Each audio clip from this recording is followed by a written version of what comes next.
Ghost Cult Magazine welcomes in High Priestess Nighthawk from Heavy Temple. How are you doing? I'm well, Keith. How are you? I'm awesome. It is so good to see you. I followed the band for a long time. We met before, Yes. covered your shows, seen you at fests, big, small, a lot of times in Brooklyn and Mm-hmm. Philadelphia and the East Coast when I was there. So here we are, the full-length album. We're on the eve of Lupi Amoris. I hope I said that correctly. I'm not good at Latin. I pronounce it Lupi, but Nice. whatever, Multiple. you know. A long time coming, and so yeah, it's got to feel really gratifying. Obviously the whole world has been to shit in the last few years, so it's really I'm so pleased to see people doing a lot of creative stuff and still pushing out their things, even though Yeah, it's not the yeah, best for environment. sure, for sure. Yeah, it has been a long time. One of the I noticed I read I don't remember his name, but he had a review. He put a review up on Ghost Cult today. Chris Latta. Chris, yes. And I thought that the first thing he said was observe it, because I thought the same thing. It's not that much longer. It's not that much longer than the other two albums, records, EPs that we put out. I don't know. I kind of all feels interchangeable to me, because was it Rain and Blood or something? Wasn't it like, so it's like 28 minutes, man. It's in the album. So Albums used to be whatever. shorter. I came from the Kiss, Thin Lizzy era when it was Right. like a whole album was 25, 30 minutes. Yeah. You have a 9-minute jammy on there that's very expansive and proggy. You Yeah. have, it's not short. It's not a short record at all. But No, but I you, thought man. I agree. I agree with him. I think it's just kind of semantics, whatever you want to call Yeah. it. But I will say, as far as it being like a debut, this is our first album where we've actually been signed to a label. Vaughn put out those first two. They approached us and liked it and offered to put those out, which was flattering to say the least. But this is like our first debut on a label, and it's exciting. It's exciting, but it's been such a weird like year and a half or whatever, that it's like, I can always speak for myself. I'm excited, but it's just still feels very strange in a way, because we haven't been playing shows and we haven't been, it's like, are people even gonna, nobody's seen us in a year and a half. Are people even gonna care that we're putting out this album? But the support has been, the reaction, I should say, has been really overwhelmingly positive. So I hope people enjoy it. I know they will, and thank you for noticing Chris's review. Chris is one of our best writers, and he's always on point with the Stoner Doom stuff, and Doom Charts likes to publish his stuff, so that's cool. Congrats on Magnetic Eye. I know I'm gonna say I constantly like harp on how much I love those guys and that label and everything they do, but what a perfect pairing of your band and that label. I agree. They're really great to work with, really easy, really transparent. This is, I think, it's the first time for me, at least, having to do like the label thing, which can be kind of intimidating, but having a label that is excited to work with you, you know what I mean? I mean, I don't know. It just feels good to like have people be as hyped as you are about putting out your stuff, rather than it feeling like kind of going through the motions or whatever. So it's been a real pleasure to work with them. And it's nice having some people stateside, because it can be hard to talk to people who are on the other side of the world. I'm thrilled, really. Word. I'm so thrilled for you. And I will say one last thing about Magnetic Eye is that, having been a person on the journo side where I deal with bands from big and small, the big butt rock bands on major labels, tiny bands, avant-garde bands. We also started, Ghost Cult started kind of in the Roadburn Desert Fest scene. That's how we started like a long time ago. So like a person like Mike at Magnetic, he loves music so much that, like if you're with him, in business or just in general, like he's really on your side. He's got to really believe in you. It's not like, hey, we can make money if we sell this record because this band is cool. Right. None of that ever enters. I have seen that happen in my Right, career. right. So like it's not the case with anybody on that label, anybody they work with, anybody that even when they book a show like the Day of Doom, even if it's a band they're not affiliated with, they pick so carefully. They're so conscious. I love it. Yeah. Yeah. I think I've noticed, you know, there are definitely a handful of labels that you can tell that it's just like this, like whoever this person or these people are, like they just really like music. Um, and I think, you know, most of us feel that way. So, and it's, you know, Jad at Magnetic Eye is kind of who we primarily talk with. And I don't, forgive me, Jad, if this isn't true, I don't think I've ever met him. But it just, I don't know, it just felt like, you know, I don't know, you're just shooting the shit with somebody about being in a band, and you don't have to like really explain yourself. And so it's nice to just have like that friendly relationship, but also somebody to like handle some of that other shit that's a little bit outside of my purview. So yeah, they seem to really want to facilitate our growth, I guess, as it were, as a band. So Indeed, I have met Jad, and he's a sweetheart. And yeah. don't kill me for saying that, buddy. But yeah, he's a sweetheart. And again, I know I just love that label so much and everything they do. And yeah, you have been such a DIY, such a self-contained enterprise for so long. Yeah. Until a pandemic and stopped the whole world, including you. Yeah. Nothing was seemed to be slowing you down. Of course, you took time to write and record and all that stuff. But obviously, got to be a strange time in the world to be releasing music. It looks like we're getting our stuff back. Festivals are getting booked. Shows are opening up. I hope you have some dates coming. That you just played a show in your hometown. Hopefully, more stuff is coming. But it's got to be odd. We're used to making money by handing an album or a koozie or a shirt to somebody over a table. So it's got to be weird. Yeah, I mean, it's playing this show on Saturday. We had plenty of friends there, but there were so many people there that like none of us knew. And I kind of forgot what that was like to like be out in the world and have like people that you don't know enjoy something that you're doing. And I also forgot what it's like to load in. But it's at first it was like a real blow because we had a lot of plans for 2020, as did everybody else.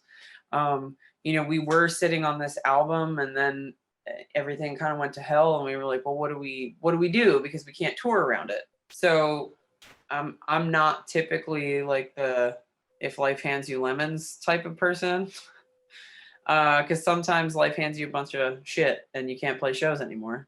So we made fertilizer. I don't know, that's the best analogy. You got to do something with it. So it was a bummer that we couldn't tour, but we just spent a lot of time playing these songs and getting them to, I think, sounding even better than on the album. And also writing a lot, which we couldn't do because we wanted to tour all the time, and like all these awesome bands were asking us if we could play shows with them, and so you never want to say no. So we got kind of forced to slow down, and we just are fortunate that it kind of worked out in our favor. I think we were talking to Magnetic Eye before everything went down, but then we kind of solidified that, and we were just like, well, fuck it, like let's write. We lived so close together. It just didn't really seem like we couldn't just not do anything. Getting antsy. Sending voice clips of you, like you're like, wait, and then you record that and send it to somebody. Like you can't do that for 15 months. I feel really good about where we are now. Word, and here we are on the precipice of the eve of this album. This interview is going to come out after it's out already. But let's talk about this album concept, because it's really deep. The video helped, express it a little more. But I just, even before I ever saw the video, I was like digging the album titles, and I was like listening to the vibe of the whole record. I don't know if it's strictly a complete concept record, but I'm here for it if it is. It's funny because I've had to talk about this a couple times now, and I feel like each time I like remember something different. But I think so. Actually, the fourth track on the album, that's been hanging around for like 7 years. And then I think maybe the third track has been hanging around for like 4 or 5. So I had some of these songs, and we've obviously at this point, I think everybody knows who knows us that we've been through a couple lineup changes. So you're always kind of like, you're learning new songs. You're learning songs as a band every time that changes, and it changes the dynamic and everything. So a couple of the other songs came together like more recently. I think that the music was there, and then like the lyrics and concept I developed later. I apologize, I still haven't found a succinct way to put this, but it's like it's a collection of love songs, I guess, in a way, using the Red Riding Hood narrative. But I wrote it about a person, which I guess still feels weird to say. I wrote it about a person, and this person showed me this Angela Carter story. And so I had all these things mulling around, and then I had some time to kind of put the theme together, and I was like, oh shit. And then the words came together, and then the titles came together, and then everything just sort of fit really well. And as far as like the album art and the video and the pictures that Gene took, it kind of just came together. I don't think I realized how well it came together until it all started coming out. And I was like, holy shit, like this is as much of a fucking concept. Am I allowed to swear? Swear all you want, man. Okay. I won't do it too often, but it's like as much of a concept as I thought the album would be in the songs. It really came together with everything else sort of effortlessly. I think it ended up like being a little bit deeper than I had originally intended, but I like the shape that it's taken. I don't know. We'll see what's next, I guess. Maybe write a record about space or. I mean, that video had me thinking about space stuff and Carl Sagan. I was like, I'm way too not high enough for this video at a certain level. You walking through the forest in a bodysuit with like outer space galaxies happening inside of you. I was like, yeah, what is this? And why haven't I had this in my life before? Tom is great. Ritual video. He's done some awesome stuff. He did a video for Yatra, and I think he did one for Crystal Spiders, and that's how I stumbled across his stuff. And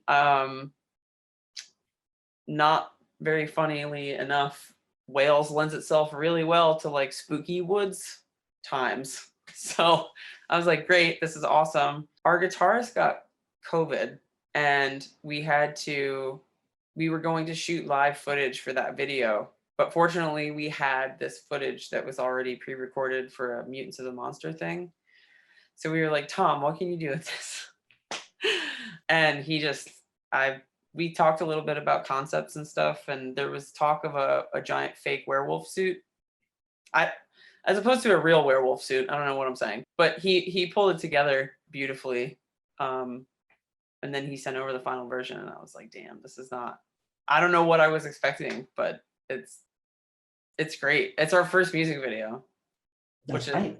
That's right. It's your first music video. Well, you knocked it out of the park on the first try. I also want to believe werewolves are real, and so I'm not going to say, we'll leave that conversation for the next interview with us. But there's probably a whole subreddit about like exactly what you're talking about.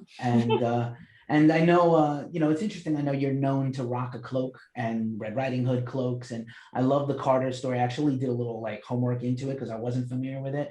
And so it's awesome that you referred to it is kind of a love story. As you said, the album to you is like a love story. But I also felt like it was this really powerful feminist narrative. And I'm not to like put you on the spot about that or anything, because, whatever. But like it does feel like in a time when like every asshole white man is telling any other woman of any stripe how to be and what to do. It seems like this very awesome, empowering subtext. It's weird because, like, I guess, again, when you're talking about things taking on a shape of their own, I think it's extraordinarily relevant. But I will say that, like, I think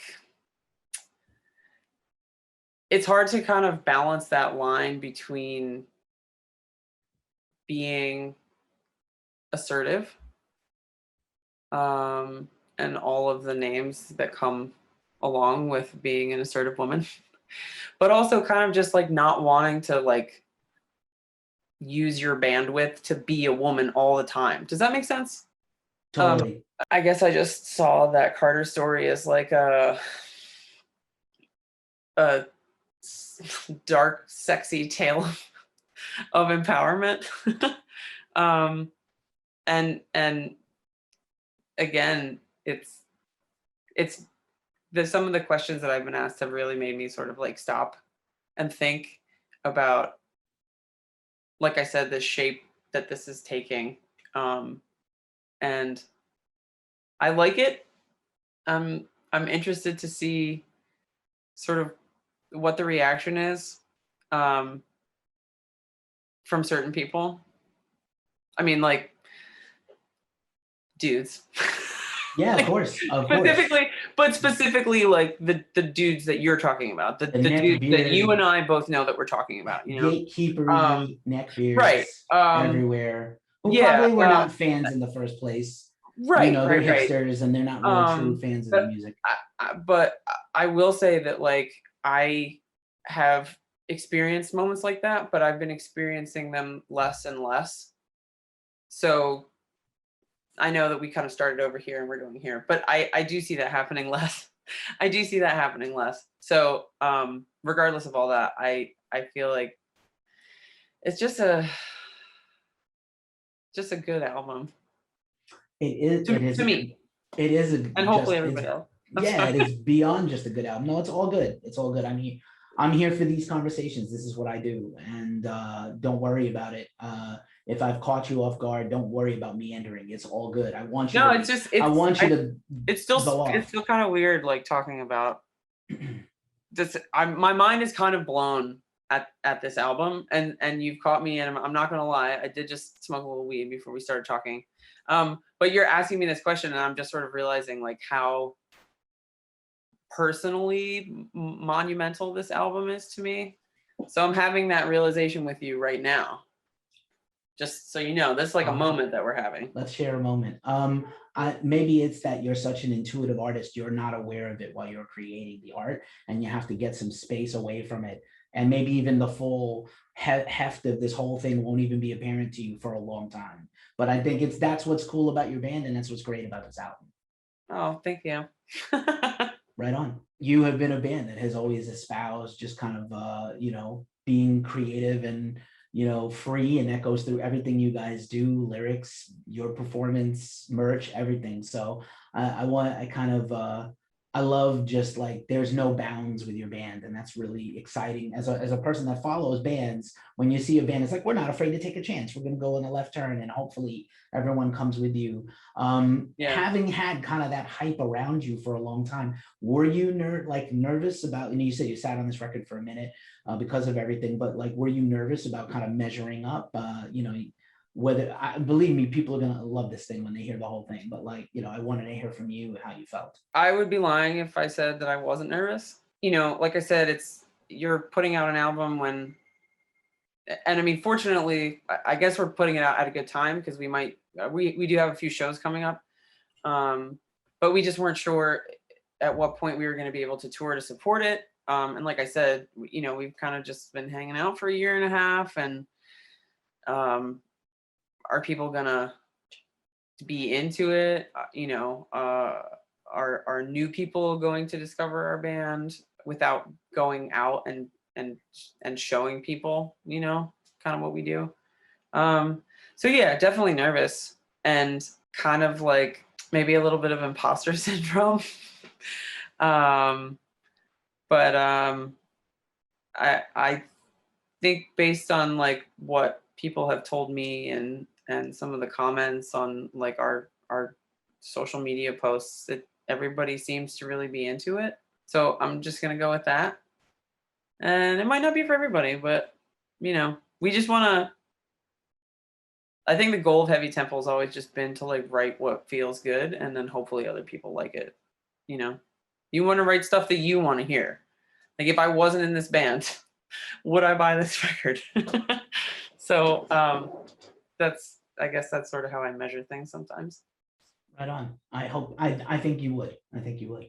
I just got a couple more questions for you. I know you're in a big blitz of media stuff, and I want to give Oh you no, back, no worries, no worries. give you back. I'm drinking wine, and then I'm gonna Word. probably hang out with my cats. So Yo, as you do when you're in Heavy Temple, as you do, drink your wine, smoke a little smoke, hang out with cats. Cats are the best. I don't know why, they're just the best. The best. They're not they're even like pets. weird They're little better than hippie people. aliens. They think we're aliens. That's what's crazy. Is it, I thought I read somewhere that like they think that we're just big cats that take care of them or something. I don't know. And they're always, dogs like need your attention all the time. They're very emotionally dependent, but cats are sort of like, oh look, like here you are and here I am. Maybe you should pet me. And then I'm gonna roll over and I'm gonna tear all of your flesh from your body. But 75% of the pictures in your phone are of me doing stupid shit. So they're little aliens, yes. They are. They really are. We're gonna find out later when the cat people come down from outer space and the saucers. They're not gonna make friends. They're coming to fucking. Oh, you enslaved our brothers and sisters? You're fucked. Oh, that kind of situation. Over. Okay. Yeah, I think okay. that's what's gonna happen. Okay. Either cats or Native Americans. We definitely have our. I mean, there's a bunch of shit that's happened. There's a bunch of shit that's happened in the last year that I never, ever, ever thought would happen. So why not? You know? Well, why the hell not? Aren't they came out and they were like, "Oh yeah, UFOs are real. Yeah, aliens are real." And then everybody was like, "Oh, we got bigger problems, man." Well, remember, we were good. Like, who do not come to Area 51 was like the biggest thing in the world just 3 months before the pandemic. So that was 3 months.